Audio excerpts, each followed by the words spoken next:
Assalamualaikum warahmatullahi wabarakatuh.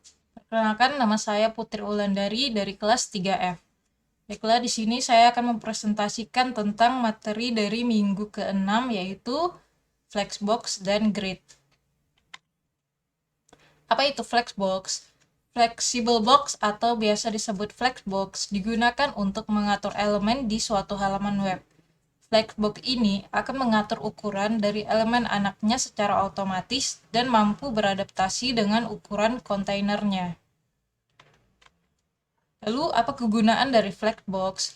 Kegunaan dari Flexbox ini yaitu untuk memberikan kontainer kemampuan untuk mengatur panjang, lebar, dan posisi item-item yang berada di dalamnya agar memaksimalkan ruang yang ada. Pengaturan ini sangat penting bagi seorang front-end developer, yaitu untuk membuat website yang nyaman untuk dilihat dari berbagai device dan dengan berbagai macam resolusi. Lalu, apa saja properti dari container Flexbox? Propertinya ada 6. Yang pertama, flex direction. Yang kedua ada flex wrap. Yang ketiga ada flex flow. Yang keempat ada justify content. Yang kelima ada align items. Dan yang terakhir ada align content. Apa itu flex direction? Flex direction yaitu untuk menentukan arah atau direction yang akan diberlakukan untuk item-item yang ada pada kontainer Flexbox. Arah yang dimaksud adalah apakah ingin mengarah berbaris atau horizontal dari kiri ke kanan atau sebaliknya, atau seperti kolom vertikal dari atas ke bawah atau sebaliknya. Seperti contoh pada yang sudah seperti contoh yang sudah saya berikan, kita bisa memilih dari kiri ke kanan atau dari kanan ke kiri, kemudian kita bisa dari atas ke bawah atau kita bisa dari bawah ke atas. Dan ini juga merupakan contoh codingan dari Flexbox. Selanjutnya ada FlexWrap. FlexWrap ini digunakan untuk mendefinisikan bahwa elemen item di dalam kontainer Flexbox tidak harus disejajarkan dalam satu baris. Artinya, elemen item tersebut digulung atau dipindahkan ke baris baru bila sudah memenuhi lebar kontainernya. Pada contoh yang ini, pada contoh yang pertama, item ini memenuhi ke sampingnya dan melebihi dari kontainer Flexbox-nya. Nah, untuk flex wrap kita bisa membuatnya menjadi seperti contoh yang pada bagian bawah.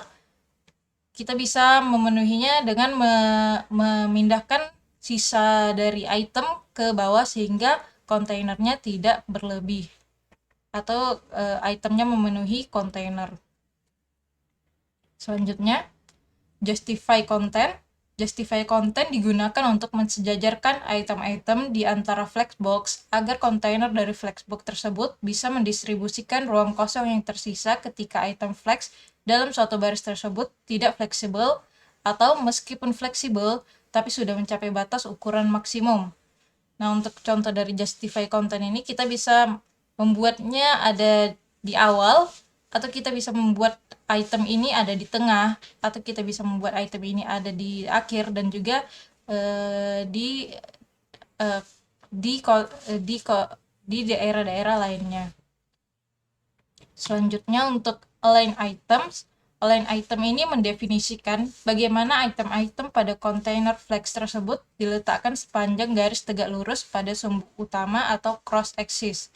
Jadi, ini sama halnya dengan justify content, tetapi perletakannya saja yang berbeda. Seperti yang sudah saya berikan contohnya, yaitu dia akan membentuk garis tegak lurus. Bisa kita letakkan di kanan, di kiri, di tengah, atau kita bisa memenuhi kontainernya, tetapi tetap pada garis tegak lurus. Selanjutnya, ada align content. Align content ini digunakan untuk mensejajarkan garis flex container ketika ada ruang kosong secara garis tegak lurus pada sumbu utama atau cross axis. Sama halnya dengan justify content, yang mana mensejajarkan individu item pada main axis. Properti ini tidak dapat diaplikasikan jika hanya terdapat suatu flex item. Dan ini merupakan contohnya, ini juga adalah codingan dari align contents. Kemudian selanjutnya kita harus mengetahui apa itu grid. Grid merupakan salah satu super tool yang digunakan untuk mengatur layout website. Layaknya Flexbox, Grid mampu membuat layout kita responsif dan fleksibel. Untuk membuat halaman web yang lebih powerful, kita bisa mengkombinasikan kedua konsep ini. Grid ini digunakan untuk menangani layout yang harus kita kontrol dari sisi kolom dan baris atau multidimensi. Sedangkan di dalam Flexbox, kita hanya bisa mengatur satu dimensi antara kolom atau baris. Hal ini juga membuat grid menjadi cocok untuk mengatur layout dalam skala besar. Sekian yang dapat saya presentasikan. Apabila ada kekurangan, saya mohon maaf. Assalamualaikum warahmatullahi wabarakatuh.